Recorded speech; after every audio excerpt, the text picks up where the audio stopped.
Hey guys, what is up? Mr. Code Shorts here. Today we're going to be looking at some of the most common numeric types in Python and how to work with them. So let's get started.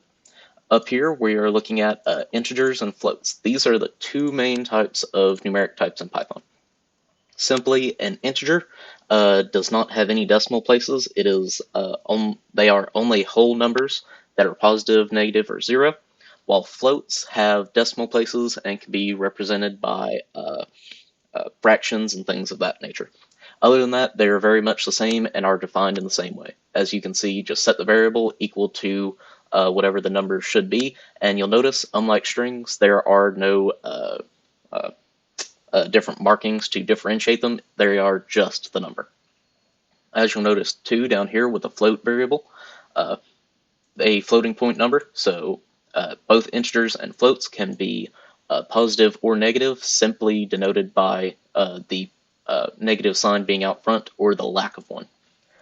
Now you'll notice down here what I've done is I've set a new variable equal to the integer variable, except that it is in this method called float. What that does is that it takes an integer and turns it into a float, or it can even take a string and turns it into a float. We'll get into this more in here just in a second. I've also done the same thing going from the float to an integer here.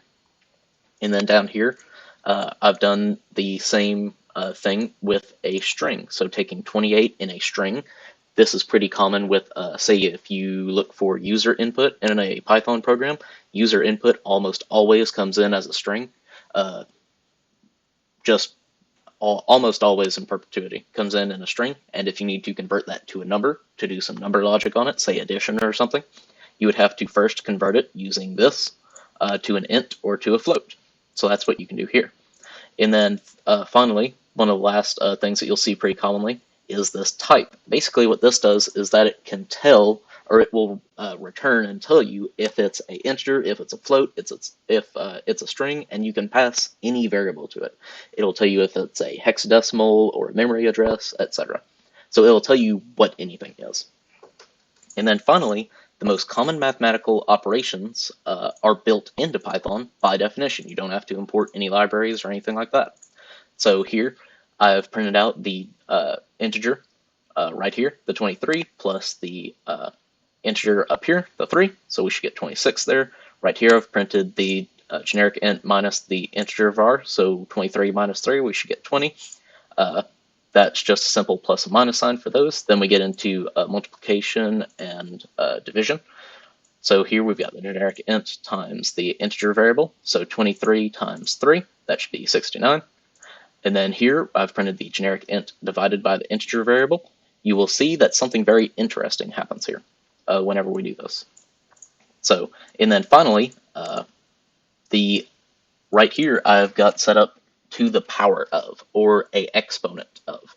So this would be 23 to the power of 3. So if I come over here and run this Python program, you'll see that it printed out the integer, it printed out the float, it printed out the floated integer, so we get 3.0 from 3.